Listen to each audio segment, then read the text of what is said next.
মেঘার মৃত্যুর জন্য মেঘাকে ন্যায় বিচার পাওয়াতে গিয়ে এবার কুসুমের সঙ্গে বিশ্বাসঘাতকতা করলো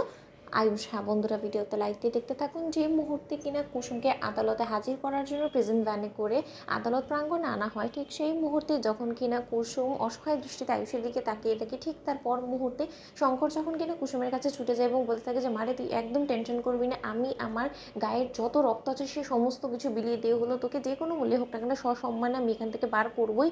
তুই বেখাচোর খালাস পেয়ে এখান থেকে বের হবি। ঠিক সেই মুহূর্তে নানুদা যখন কিনা বলতে থাকে যে কুসুম নিজের বিশ্বাস কোনো মতে টলাতে দেবে না, তুমি তোমার উপরে ভরসা রাখো এবং তুমি আর যাই হোক না কেন তোমার এই বন্ধুর উপরে তোমার একটু তো ভরসা আছে, তুমি দেখে নিও আমি যে কোনো মূল্যেই হোক না কেন তোমাকে নির্দোষ প্রমাণ করবই। ঠিক সেই মুহূর্তে শঙ্কর যখন কিনা বলতে থাকে যে আমি এই শহরের সব থেকে বেস্ট একজন উকিল ঈশান বাবা আর সহযোগিতায় আমি রেখেছি তোর জন্য, দেখি সে কোনো না কোনো কায়দা করে তোকে বের করে আনবেই। ঠিক সেই মুহূর্তে যখন কিনা আয়ুষ সেখানে এসে ব্যাঘাত ঘটিয়ে বলতে থাকে যে শঙ্কর কাকা তুমি এই সমস্ত কথাগুলো কী করে বলছো বলো তো, মেঘাও তো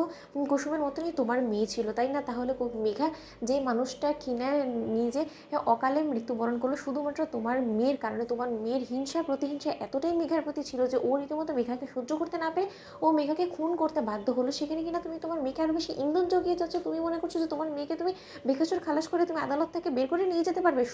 শঙ্কর কাকা আমি একটা কথা বলে দিচ্ছি, আমি মেঘাকে মৃত্যুকালে আমি ওকে কথা দিয়েছিলাম যে ওর মৃত্যুর পেছনে যে দায়ী ওর সর্বোচ্চ শাস্তির ব্যবস্থা আমি নিজে করব এবং সেই ওয়াদা তো আমি কোনো মতেই রীতিমতো ভেস্তে যেতে দেবো না এবং যে কোনো মূল্যে হোক না কেন এই অপরাধী এই খুনি কুসুমকে আমি চার দেওয়ালের মধ্যে বন্দি করে ওকে তিলে তিলে শেষ করে দেবো, তাহলে ওর অন্তত বোঝা হবে যে ও একজন মানুষকে যে পরিমাণে কষ্ট দিয়ে মেরেছে এর ঠিক যন্ত্রণা ঠিক কতটা। ঠিক সেই মুহূর্তেই কুসুম যখন কিনা বলতে থাকে যে ছোটো সাহেব আজকে তোমাকে আদালতে হাজির করাই হচ্ছে, তাহলে কাঠগড়ে দাঁড়িয়ে না হয় একে অপরের বিরুদ্ধে আমরা লড়াই করবো, সেই লড়াইয়ে দেখি না শেষ পর্যন্ত কে জিতে সত্যের জয় হয় নাকি অন্যায়ের কাছে আমাকে মাথা নোয়াতে হয়। ঠিক সেই মুহূর্তে আয়ুষ যখন বলতে থাকে যে অন্যায় আর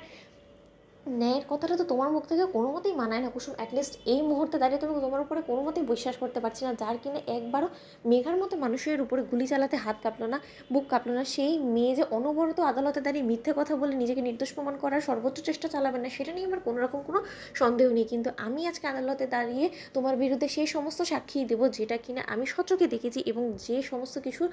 রীতিমতো আমি নিজ চোখে দেখেছি, সেই সমস্ত কিছু তো আর মিথ্যে হয়ে যেতে পারে না তাই না, সেই সমস্ত কিছুর ভিত্তি করে আদালত যে রায় দেবে সেটাই না হয় হোক, সেটাই আমি মাথা নত করে নেব, কিন্তু তা শর্ত কোনো মতে তোমাদের মতন অপরাধীরা কোনো মতে যাতে বেখাচুর খালাস না পায় তার জন্য আমি ওই শহরের সর্বোচ্চ